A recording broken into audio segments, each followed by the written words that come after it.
Now welcome to a review of the 5th episode of Agatha All Along, where we're once again going to kick it off with your thoughts on this one.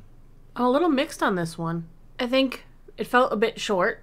A bit? I think it was 20 minutes. They had such a great reveal and crazy ending type thing, but then the beginning of it felt a little slow. It felt like we took a lot of time setting up the Salem 7, watching them twitch around on the screen for a bit. We've been on the road for a while now. I think it's kind of getting a little stale. Well, the whole show is the road. I get it. I get that, but I think it's not about the journey. It's about the destination. I think it's the opposite, but depends on, I guess, who's saying it, because it could go both ways. But I just feel like the road is kind of long and winding and getting kind of old. But that's me. The challenges? It's not a game show. The trials. Yeah. I find them interesting because they are supposed to represent the different witches. I mean, the first one was Jen's challenge, the poisoner challenge. Yeah.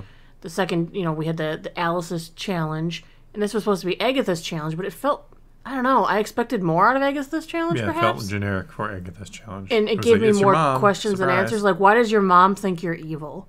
From the very start, from the moment you were born, you were evil. I should have just killed you. So Agatha was evil all along? Ugh.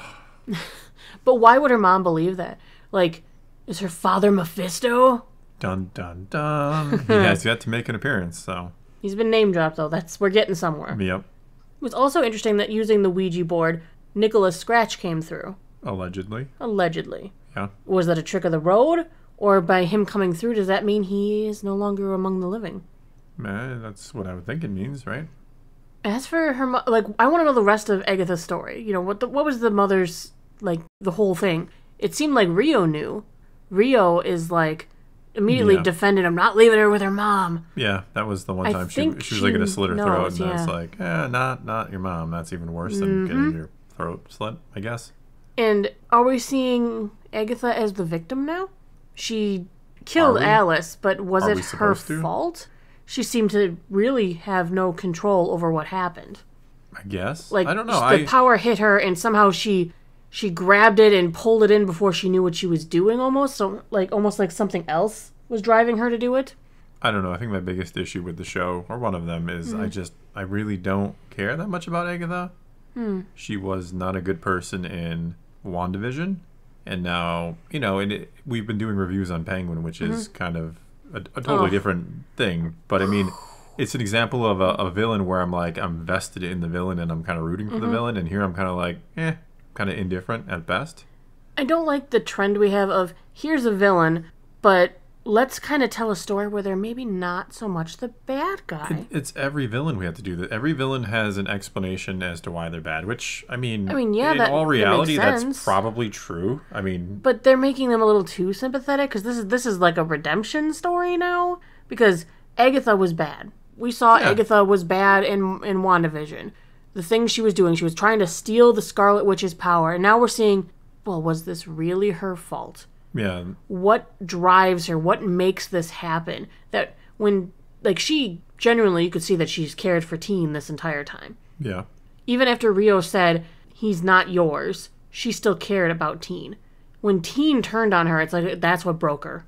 When Teen was like, do all witches have to kill people? And I don't like... She did seem to suck the power of one of her fellow Kevin there. But even though she claimed she couldn't control it. Well, and when you watch the scene, it looks like she couldn't control... Like, she was doing it and didn't realize what was happening, almost. Almost like something was happening that it was almost like an out-of-body experience. Like, she's doing it and doesn't consciously realize 100% she's doing it. And then she, snaps to herself and she's like, what have I done? Yeah, but she's... the problem is she, even in this episode, she, plays pretend very well, right? So she does. So it's hard to tell what's genuine and what isn't. Yeah. I killing almost feel like... her mother and her coven, was that really an accident? Yeah. That's what I almost feel like the Ouija board part where she pretends to be Mrs. Hart. That's kind of just reminding you of how manipulative and how, she can act and do all these things. So I don't know, perhaps. They're leaving her very up in the air, so we have no idea which... Is she the victim? Is she doing horrible things consciously? Is it unconscious? It's very interesting. Yeah. Why is she born back? Is it the whole Mephisto thing? Is, that going to be like her father? Is there something within her that is inherently evil that she can't control? that living without power kind of opened up so that she could be herself, her real self, maybe the self that Rio fell in love with? Maybe. Yeah. Because remember, Rio said that the reason that Agatha hates her is she did something that hurt Agatha, and that like scarred their relationship, scarred her. Yeah. That she was forced to do something that hurt Agatha or something. Something like that. Something like that. Yeah. Something happened. So Things I think something definitely is wrong with Agatha, and maybe that's what we'll find at the end of the road is some sort of redemption, some sort of savior for her. I guess. I mean, is that what we're looking for here? Nah, we're looking for Wiccan. Yeah. I mean, that was Wiccan. It was totally Wiccan. Well, the blue power. She even said, your mother. You're just like your mother, which I thought could allude to still being Agatha's, honestly. Yeah.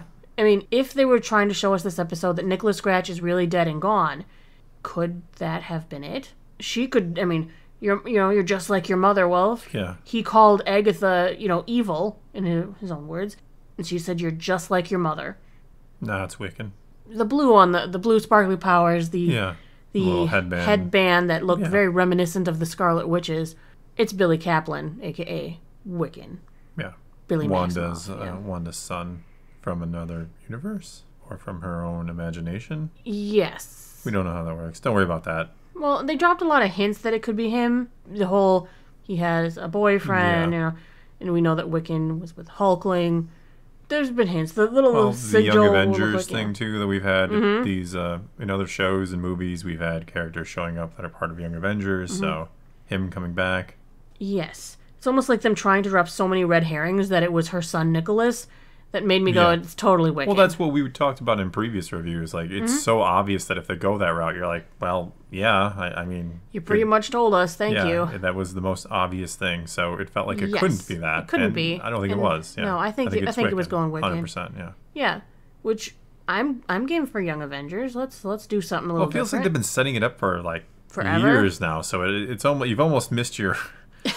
missed your shot. The not so young Avengers. Yeah, it's going to be the old man and women Avengers. Maybe some of them had to grow up a bit more, so that these newer ones will fit in. I don't know, but it feels like the breadcrumbs have been for years at this point, where it's going to be, they're not going to be young Avengers, they're going to be middle-aged Avengers or something. I am really sad though about Alice. Alice was, aside from Teen and Rio, Alice was the only new member of the Coven who stood up for Agatha, who tried to protect her from her mother. Do they all die and Agatha just gets her power back and that's where we end the show? It's not a redemption thing at all? Maybe the Road didn't kill the witches that look like they're dead. Maybe. The Road manipulates. That could be too. Maybe they're alive and well. Yeah. I mean, it's we all saw just these a test three. For Agatha. These three apparently got eaten by the dirt. Yeah. Do you really think they're gone? Some. We'll see. We still have 4 episodes, so I don't think they're gone. It's just Wiccan walking the road for the next 4 weeks. Wiccan on the road. Yeah, on the road again. Yeah, I mean... Not to mention, where did Rio go? Oh, yeah. She wasn't one of them, was she? No, she wasn't. She didn't end up in the dirt. So she could be the one that saves the rest of them, and then there's still the Salem 7 creeping around. Yeah. My mom would actually hate the Salem 7. You know why? Who would like the Salem 7? No, but you know why? My mom gets really creeped out by contortionists. She can't look at them. It's one of those things that she gets really creeped out. She couldn't watch Spider-Man 2 because Dr. Octopus, his mechanical arms, reminded her of a contortionist, and she couldn't watch it. Yeah. That sounds so she would not do well at this part of the show. Watching the Salem 7 doing their thing.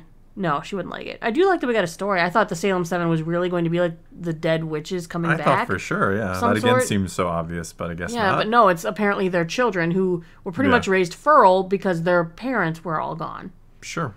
Okay, go for it. That's fine. I like it. Yeah, it's fine. I do think Rio is going to save them, though. I think Rio is our saving grace for the rest of the witches. Probably. Seems like the only answer. Though Billy seems a little OP, seeing as he took control of the other two witches? Of what Jen and Leela?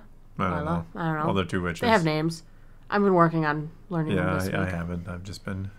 Besides, what musical number are we going to get next? You're done. Every 2 episodes. Just saying. It seems that way. Well, let's hope it's not. But for now, that's going to be all we got for you this time. Now it is your turn to take to the comments below and let us know what you thought of this latest episode, the 5th episode of Agatha All Along. So leave a comment below, let's talk some Marvel, and until next time, thanks for watching.